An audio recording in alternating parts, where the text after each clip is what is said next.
Hey guys, it's Christian, your Vancouver Realtor, and the topic for today's video is the NDP quick fix to cool BC's hot housing market.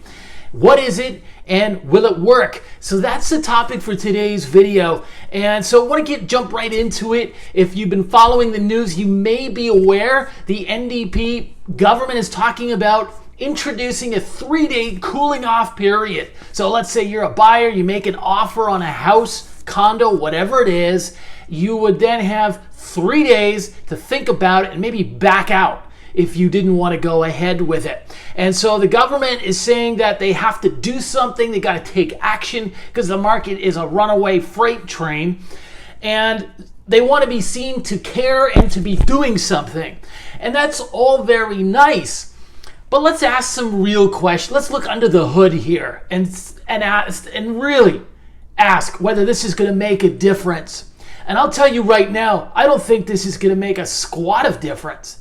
It won't make a dent in house prices at all. And I think there's a lot of issues, a lot of things that are wrong with it. I'm gonna detail them for you here in a bit, share a few stories and insights so you know exactly what I'm talking about. I think they're coming from a good place. They've got a good heart. I'm just surprised by how out of touch the current NDP government is with what's really going on in the real estate market. And I think the reason is they can't do anything. They're powerless. The factors are beyond their control. I mean, the real factors here would take a lot of time to address. Number one, there's no supply. There's too few homes. There's too many buyers. The immigration is set by Ottawa, and when Ottawa wants 450,000 immigrants a year, there's nothing the BC government can do about it. Second thing, low interest rates, free money from the bank. People are getting really cheap loans, 40-year record lows. What is the NDP going to do about it? Nothing. And finally, the trend of working from home. Obviously, once the lockdown started, people want more space. They want maybe a little bit of yard for Junior to run around in. There's nothing the NDP can do about these things. And so it's a false hope, a false promise to even suggest that a 3-day cooling off period is going to make any kind of difference. So these guys don't believe a word they say. Now, here's the really bad part. I think there's unforeseen, unintended consequences. So they're talking about this 3-day cooling off period. And so the very first thing that I don't like about this cooling off period is whatever happened to contract law. You know, you and somebody else have an agreement, you shake hands, you put it in writing. Hey, a deal's a deal. Since when do you just get to back out? What can I back out of my mortgage in 3 days? Can I back out of my marriage in 5? Or you and yours? At what point is a contract a contract? So I do believe this undermines contract law to some degree. Now, the second thing is sellers can really get screwed over here. And you can imagine a buyer puts an offer on a place and then in the last hour decides to really stick the screws to the seller. Says, okay, look, if you don't give me what I want, a $50,000 reduction, I'm not going forward with it. That is a potential consequence with this 3-day cooling off period. I think you may also have a situation where you have a buyer who goes out and makes 20 offers on properties, ties up a whole bunch of properties, and now renegotiates with each one at the last hour to see who gives them the best break. This is a potential consequence. Again, I don't think the NDP's thought this through. There was not much consultation back in November when they even announced this. They said, okay, we're going to potentially bring in a cooling off period. Well, great. What's it going to do for Joe and Jane, average buyer out there? It's not going to make a difference. All right, some other things we could see. We could see a really savvy, shrewd seller in his own neighborhood go and put 3 or 4 offers, tie up the houses in his neighborhood, then put his house on the market and say, well, look, I'm the only one that's available. I guess you're going to have to come and buy mine. All right?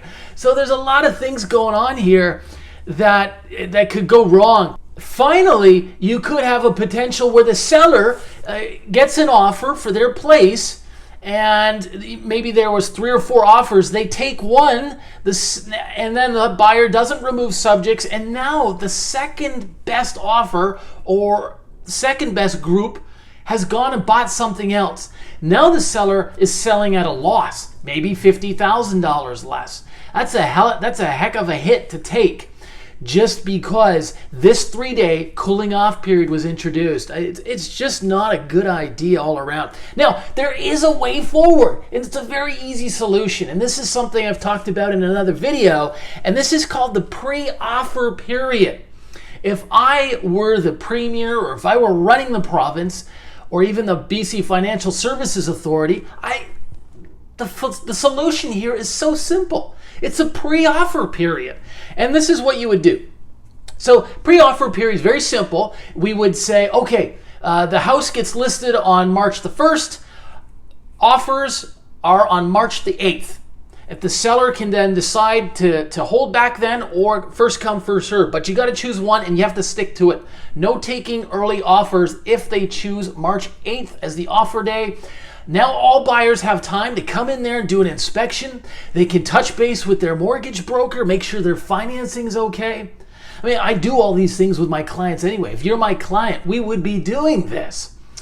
We get all the strata documents before we even look at making an offer. We read through those so we understand, what kind of contingency reserve does this strata have? What are their bylaws regarding rentals and pets and barbecuing? We'll find out as much of those things ahead of time. So once we've already got the answers by the time we make the offer on March the 8th, for example. And that's very simple, it's very easy, and that's exactly why the NDP won't do it. Because they've got to create a bigger problem so they have more problems in the future to fix. At least that's the way it sometimes looks to myself. So very simple steps. A pre-offer period solves this entire situation. It would also eliminate bully offers. So from now, buyers wouldn't get confused and run through the ringer because their agent says, hey, they're looking at offers on March the 8th. The seller takes one the very next day off the listing. It makes it very hard for the buyers. They don't know what's what. So a pre-offer period, very simple, very easy. That's the solution to this and the situation here with bully offers, etc. But certainly, when it comes to quick, easy fixes for the real estate market, a 3-day cooling off period is not one. Don't hang your hat on it. It isn't going to make a dent. If you got any comments, questions, you can reach out below. Subscribe, and we look forward to seeing you next time.